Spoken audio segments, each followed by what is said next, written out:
All right, education policy. Today we're going to be talking about education policy. This is our penultimate lecture that we're going to have. The next one's going to be foreign policy. Instead of covering what's in the book chapter, I thought I'd cover something that's actually pertinent to what's going on in society today, something that's in the news, and something that is going to have a huge impact on our next midterm election. So that's why we're talking about education policy. So education policy is a long-standing tradition in our country. Many of the western states have long held compulsory education, including the state of Texas. Texas has actually had compulsory education ever since we've been a nation. In the eastern United States, compulsory education was created as a way to combat extreme poverty. Before they had compulsory education, all education took place either at private schools or parochial schools, and they've kind of filled in the gaps in education a bit in the East Coast. But we had two problems with parochial and private school education. One, private schools only educated those who could afford their education, which meant that if you didn't have a lot of money, you couldn't afford to go to a private institution. Parochial schools only educated those schools that had similar religious beliefs. This meant that if you didn't have the same religious beliefs as a Catholic, you couldn't go to a Catholic school, for example. This meant that education was denied a large portion of our population. Education became mandated starting in 1917 when Mississippi mandated all children had to go to school, making compulsory education nationwide. They were the last school to do it in 1917. But in the 1940s, it was understood that schools could be used as a means to provide nutrition to all children with the passage of the School Lunch Act in 1946, marking the beginning of the federal government becoming involved in schools and school becoming a national as well as a state policy. In the 1950s, education itself became a national policy officially with the creation of Sputnik, the Russian satellite that circled the globe, showing to Americans that yes, they could get a nuclear missile anywhere in the United States if they wanted to. So how do states get affected by education? Well, for many states, education has become a larger and larger share of the state budget. For example, Texas spends 52% of its state budget on education. California spends 40% of its state budget on education, and Minnesota spends 20% of its state budget on education. What that means is that any discussion of lowering taxes at the state level has to include budget cuts for education. It's just too large of a part of any state budget. And Scott Walker in Minnesota intended to do just that. He ran on creating budget cuts for the state of Minnesota, which meant they had to go through and they had to cut education, but not just education, pensions for teachers. He started by privatizing the state pension system for teachers. The state would not have to pay into the pension system anymore, and that would save the state money.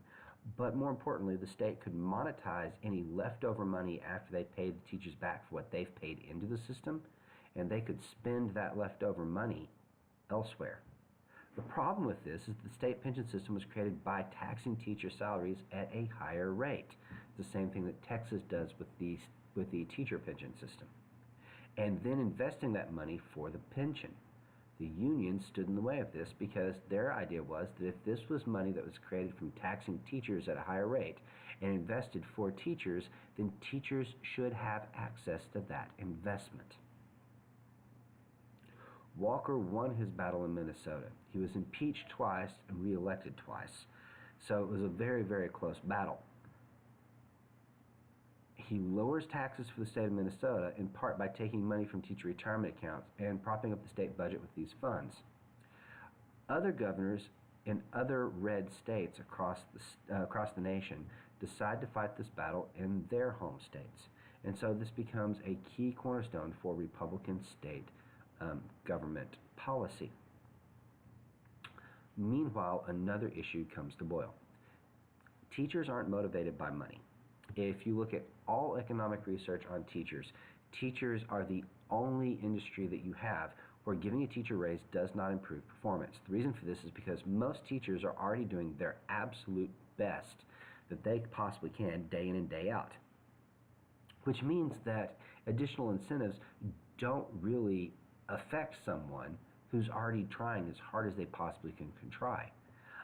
Because of this lack of motivation in the monetary field, they're less likely to demand things like raises.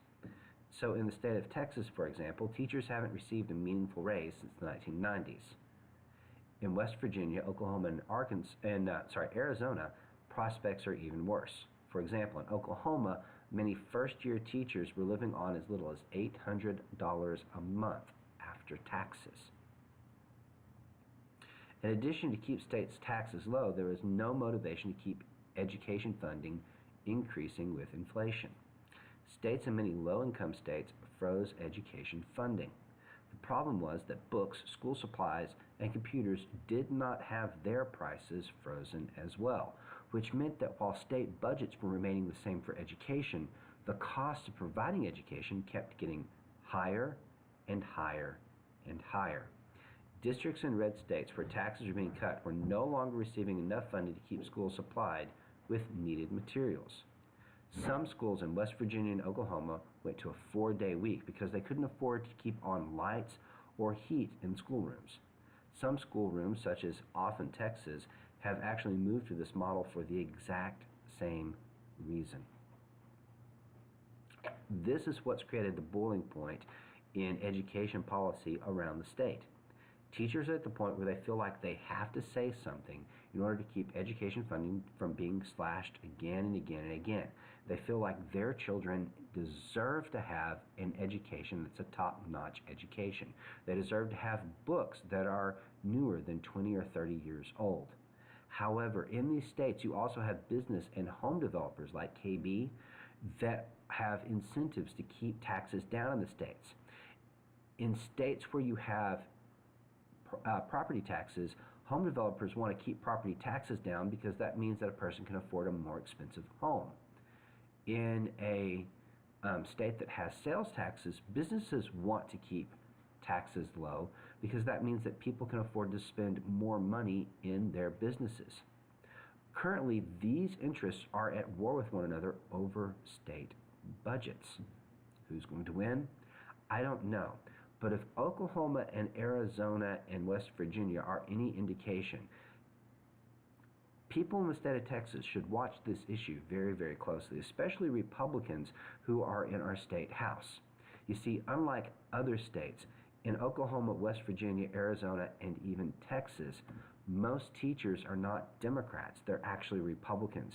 And one of the reasons why Republicans have had such a stronghold on Texas politics is quite literally because a lot of teachers teach children in their classrooms to have conservative values. If teachers no longer have these conservative values and they start teaching more liberal values to children, Republicans are going to lose their stranglehold on politics here in the state of Texas. And that could be very, very bad for the state of Texas. If you look at the lieutenant governor's race, our current lieutenant governor, Dan Patrick, is actually running on a pro-teacher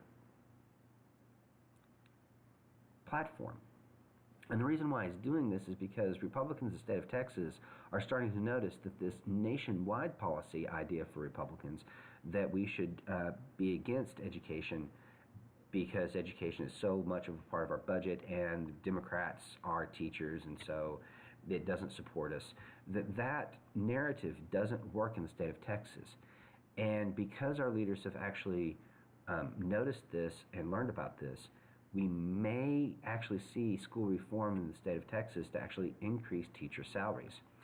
Dan Patrick, a Republican, has actually suggested that we should cut budgets for athletics, since in the state of Texas, athletic spending takes up a lion's share of local budgets.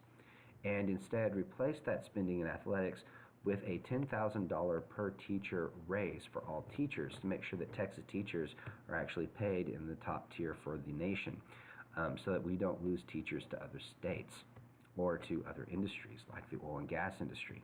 When a science teacher can go and make $100,000 a year in the oil industry, it's hard to get a science teacher in local schools. And so schools are discovering they have to actually pay teachers in certain fields more and more and more and more. And that's what Patrick's policy is actually about, is getting teachers in the math and science areas to actually stay in teaching instead of going to the oil field. Well, that's our domestic policy issue. Now I want you to go through and I want you to read the book chapter, and then I want you to answer the discussion question. After you've done that, I want you to go through and I want you to take the quiz. That'll be posted tomorrow as well. And have a good day.